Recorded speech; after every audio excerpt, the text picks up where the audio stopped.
Hi everyone. So, which masters to do coming to Australia? That's the question today. A lot of people messaging. So, let's answer that for all of you today. Okay.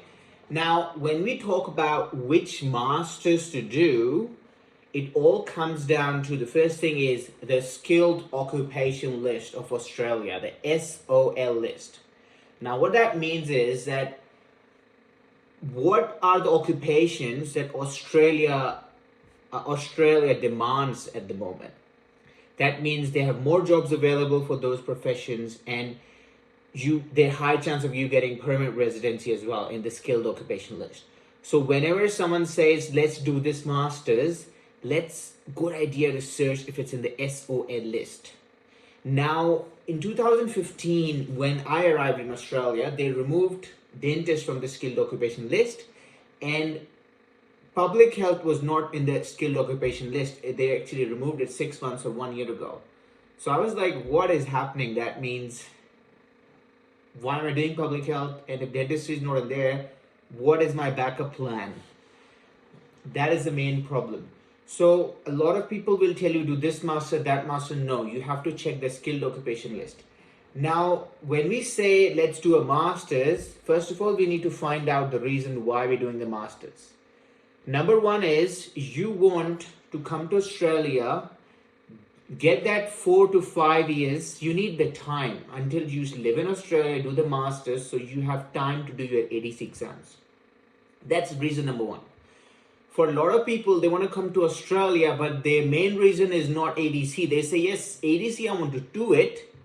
Maybe it's plan B for me, it's not plan A, but I need to do a master's that is basically going to give me that support and high guarantee of getting permanent residency as well. So if you are people who are going for plan A, which is ADC, and then just meanwhile you want time, then it doesn't matter much for you if it's in the skilled occupation list or not. However, if you're one of the people who are like, yes, I want to do ADC, but it's not my main priority. If I can't do it, I want a master's. If I'm spending money, gives me that sort of like guarantee as well, then you should find a master's that's in the skilled occupation list. Watch the video till the end. I will tell you the name of 5 or 6 masters that you can do. But at the same time, we need to understand that there is no guarantee available anywhere. Australia keeps changing the skilled occupation list every 2 to 3 years. And you will notice that every year, every 2 years, it changes. And then maybe the masters you picked, spend all that money that you're going to get your PR, is not there anymore. So that's the problem. And that's what we need to understand as well, that, there's not 100% guarantee in anything. However, there's ways that you can be a bit more safe. Now, there's 2 lists we should talk about. One is the skilled occupation list, the SOL list.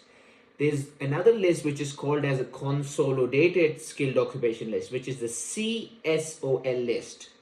Now, what CSOL list means is you cannot get direct PR in certain situations. Some situations you can get as well. But what it basically means is you have to go in a rural area and work there. Now, what I mean by rural area is, for example, if we talk about Karachi and Bakai Medical University was in the main Toll Plaza highway, that means 1 hour away or 2 hours away from the main city. Now, when we say in Pakistan, India, Bangladesh, Brazil, wherever country we belong from, with us, the rural areas may not be that developed or not the most comfortable living there or the lifestyle and stuff. In Australia, it's completely different. Canberra is considered rural completely. Adelaide, it's full rural. Tasmania, and then again at the same time, Brisbane and Gold Coast, I think they keep removing and adding, so it keeps changing. But as soon as you move from Gold Coast or move from Brisbane, like even Sunshine Coast and all the, northern Queensland, which is Cairns, Townsville and stuff, all comes in rural. So it doesn't mean that you're going to live in an actual, like a farm or something. You get a good lifestyle, but then you have to go live there in order to get your PR or do your course, or maybe the next 5-6 years until you get the PR. So you have to understand this skilled occupation list. means high demand. Consolidated skilled occupation list means that the demand is less, but the demand whichever is left over is more in the rural areas, not in the mainstream line cities and stuff. So don't talk about Sydney anymore, don't talk about Melbourne anymore, don't talk about Brisbane, don't talk about Perth. Depends on certain situations, because Perth is far away on the western side. Sometimes they add Perth in the rural as well, because they don't count it, because it's away from all the Sydney, Melbourne. So Perth you may get as well. You have to check this. Sometimes you have to go 1 hour away from Perth in a suburban area, and they may consider it rural. So Australia keeps changing. You have to search this yourself. But what you need to understand is skilled occupation list, consolidated skilled occupation list. Whenever you search your masters, you have to work on these two areas. Okay? Is it in the skill list or not? If it's not even in the consolidated skilled occupation list, that means you are completely relying on time. And ADC is everything for you. If ADC doesn't work for you, you're going back to your country. There's no other option. Now, coming to Australia, once you live there for 5 years or 4 years, you do understand a lot of other ways you can get through and live here and work your way through. And you understand a lot of things. Sometimes you come through and say that maybe this master is not good for me, and maybe I change my masters to another masters. You can do that as well. So there are a couple of things we can work out with, which you will know once you're here anyways. Now, we're talking about which masters to do. First thing we need to understand is you need to do a master's that is at least 2 years. Anything less than 2 years, and there are a lot of universities, they give you 1.5 years or 1 year or 18 months. No, it has to be 2 years. The reason is you have to do a 2 years course to be able to get a graduate visa. Now, what a graduate visa means is once you finish your 2 years course, you get an additional 2 years to stay back in Australia, find a job, work out your residency status. That means 2 years master's, 2 years graduate visa. If you're doing a PhD, which means you're doing a 3 years course, then you get a 3 years visa, which is the post-grad visa, the graduate visa. So 3 years with PhD, 2 years with master's. If you're doing a bachelor's, like a 3 years bachelor's degree, which a lot of you have already done bachelor's, it's hard to do bachelor's again. With the visa condition, is not easy. Then basically you get an additional 3 years as well. So it's more like the laws and all that is a bit tricky, but once you get to understand, you find out these as well. But keep it simple. Skilled occupation list, backup consolidated skilled occupation list. First, make sure your master's is at least in one of those. You need that backup. You need that safe sort of like protocol that just in case if this falls back, the ADC, you have something to back you up. Okay. So skilled occupation list, consolidated skilled occupation list. Make sure your master's in that. Otherwise, basically there's no chance of PR. Let's put it that way. You might end up getting a miracle, but chances are less. Okay. Then we come down to the masters. Which masters to do? The length should be at least 2 years. Can be longer, doesn't matter. Minimum 2 years. Now, at the same time, it does not matter which masters you do until it's inclining in the first three things that we've talked about. Minimum, like if someone says, give me the minimum cost, you're talking about $22,000 for 1 year. 2 years, multiply that by 2, that means 44,000 Australian dollars. Certain universities like Edith Cowan University in Perth has that. In Canberra, there's University of Canberra has that. There's, I think, somewhere in the middle of Toowoomba, in Queensland, some university has that. Charles Sturt University, I think it's way up in northern Queensland, they have that as well. So there's universities. Doesn't matter which university gives you, yeah? Whichever university you get admission in, aligning in the first three things we talk about, works. So the minimum, what I have checked, and it keeps changing, you check as well, 22,000 Australian dollars for 1 year, and we're talking about just the tuition fees at all. We're not talking about the plane ticket, we're not talking about the expense, living expense, food, All that is completely separate. We're just talking about the tuition fees. So that, all right. Now, once you have found out, okay, you need a 2 years, minimum cost is this. And again, some people say, I want to study in University of Sydney, University of New South Wales. Do that. But the problem is $50,000 for 1 year. Very expensive. You don't need it. If you have a lot of money, you can do it. But I know, like, we want to get the minimum spend, get the maximum benefit out of it. So it's more like that. Another thing is when you go to the rural areas, you get 5 to 6 additional points. And these points that actually build up, that helps you later. You realize even this 5 points really help if you're studying in Perth, or if you're in Adelaide or Tasmania or something like that. It really helps you get that build up for you to get the PR. Now, if someone asks me which master should I do, I'll tell you a list of 5 to 6 masters, okay? First is Masters in Public Health. A lot of people have heard a lot about public health, public health. Why public health? Because it's easiest to get your visa. Public health is easy to get visa. It inclines with your, being a doctor, being a pharmacist, being a dentist, inclines really well. So to get visa is really easy, okay? Masters in Public Health. Number 2 is Masters in Health Administration that you can do.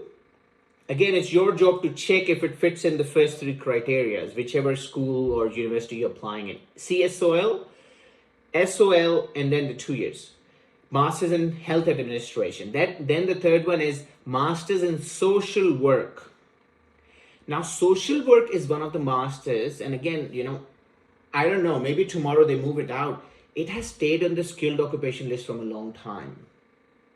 Again, with social work, you have to Google and search what is social work, what is master in social work, what are the job opportunities you get after doing the masters. Search. Whenever you search a masters, it doesn't mean you just search master in public health. The course. See, Google it. What are the job opportunities in Australia after doing public health? What are the job opportunities? What is the pay cycle? What is the guarantee of permanent residency? Things like that. Google it. You'll get a bit of an idea as well. So public health, health administration, social work. Social work is one of the ones that stays pretty close in the skilled occupation list. I think once it came out, but it has stayed in there from a long time. I think it's still in the skilled occupation list. The fourth one is Masters in Occupational Health and Safety. Now, when we say occupational health and safety, it's more like the 2 masters that actually incline together, which is basically health, safety, and environment. This is a dual major, health, safety, and environment. Only 2 universities that I know give it to international students. One is in Brisbane, Queensland University of Technology, QUT. The other one is La Trobe University in Melbourne. These are the 2 that give it to international students, this program, because this is again in the skilled occupation list. They moved it away for 2 years and they have put it back. So occupational health and safety, and the second one is environmental health and safety. If you mix together with a dual major, it becomes health, safety, and environment. Health, safety means occupational health. Environment means environmental health. So occupational and environmental health and safety. If you want to do a separate master's, then you can either go environmental health and safety, or you can do occupational health and safety. And if you mix together a dual master's, 2.5, 3 years becomes health, safety, and environment. Now, this is one of the masters that you can do. You have to check the cost. I think its cost is a slight bit higher. Rather than 22, it's 25 or 28,000 per year. But this is again in the skilled occupation list. They might have removed it now, but I think last time when I checked, it was. That means you can work either as a food safety inspector, or you can work in mine sectors or the health safety inspector. And again, it's your job to Google it and find out what are the jobs. So I know a lot of people who did this masters and they've got their permanent residency, now even citizenship doing that as well. So these are some of the occupations you can choose: public health, environmental health, occupational health, combined health, safety, and environment. 2 universities, QUT, Queensland University of Technology, it's in Brisbane, or La Trobe University, it's in Melbourne. These 2 give this program to international students. Other programs, universities don't give it to international students. because first it's in the skill list, secondly, for some odd reason, I don't know. The other programs, they're less than 2 years. So you don't need the 2 years criteria, it doesn't fit. Health administration, health management is one of them. Health administration, some call it health management, pretty similar. Now, a lot of people also ask me, and the masters in social work. So when I say public health, health administration, health management, masters in social work, occupational health and safety, environmental health and safety. These are the masters that I feel inclined. You can get your visas as well. And some of them fit in the skill list, some of them don't. But these are the ones that you can pick and choose and see which university, if it fits the 2 years or not, if it fits in the CSOL or SOL or not. These are the things you can basically do. A lot of people ask me that if I do masters in health administration, can I go back and work in a dental university just in case everything fails? No, unfortunately, no. There are a lot of people, they've done masters in health administration, they've gone back to their country, and then now they want to work in the dental public health sector, and they'll be like, no. Health administration, you go work in a hospital. You run a hospital. You can't teach public health because you have done health administration. No matter you have done some of the units which are closely inclined together. So you have to think like this as well. Public health, yes, maybe once you go back, you can teach in the dental universities, but you can't do it with health administration. You can't do it with social work. You can't do it with the health management. You can't do it with occupational or environmental. It's completely away from dentistry, but you can do these masters as well. So these are the five that I've told you that you can do. But before doing anything, you have to get a cross list and check that, yes, it fits the 2 years criteria. Yes, it fits my budget. Yes, it's in the skilled occupation list. Yes, it's in the CSOL list. Do these things, make a puzzle, make a guide, make a list, and then you already know what you want to achieve. Now, it's not easy. Arranging money, it's not easy. Picking a master is not easy. Finding out which city to go to is not easy. If you'll get a visa or not, these things are not easy, but you have to start from somewhere and find out and do your research. So do your research, see which masters can suit you better, but these are the ones that I know. Now, there may be someone who can do some better research than me, and they can tell you that, this master's is also an option. That's good. Find out. And that's why you do your research. When I was in your place, I did all the research myself. And then I used to message someone that, I'm stuck at that one point. Can you guide me if there's anything you know? I want the same for you as well. So I've told you about the masters. I've told you about the skill list. Go and search the skilled occupation list. Go and search the CSOL list, consolidated list. Go and see what options you have. So doing the ADC, great. You have to make your clear mind that is ADC everything, or you need a backup plan with this. When I came to Australia, I'll be really honest. I'll be like, I don't want a backup plan. I have to do ADC and I will do ADC. And I was crazy about it. I didn't do anything else. Just focus on one thing. And alhamdulillah, Allah has blessed me that I've achieved it as well. But at the same time, there's some people, they need the backup plan. And in my opinion, I'll be very honest, there's not any harm in having a backup plan. If you have a backup plan of having a realistic approach that if something fails and you have some PR opportunity to stay in Australia, why not you take it? All right. So hope that video is helpful. Again, if you like the video, please share it with someone who might get advantage from this video and might be useful information for them as well. For all of you working hard, life's not easy, I know, but I promise you one thing, if you keep going, keep working hard, you will get the blessings out of your way as well. And, hopefully things will get better. Again, my Instagram is Dr. Murtaza Mac. That would be the best place to reach me on. If you're stuck at that one point and if you really need the guidance, I'll be more than happy. Send me a voice message or detailed message about your journey, what you have done, and where you're stuck in the middle. Not from, I want to come to Australia. If you do this and if I don't reply you, please don't be upset because, you have to value my time as well. So hope that video is helpful. God bless everyone and we'll see you all next time. Take care.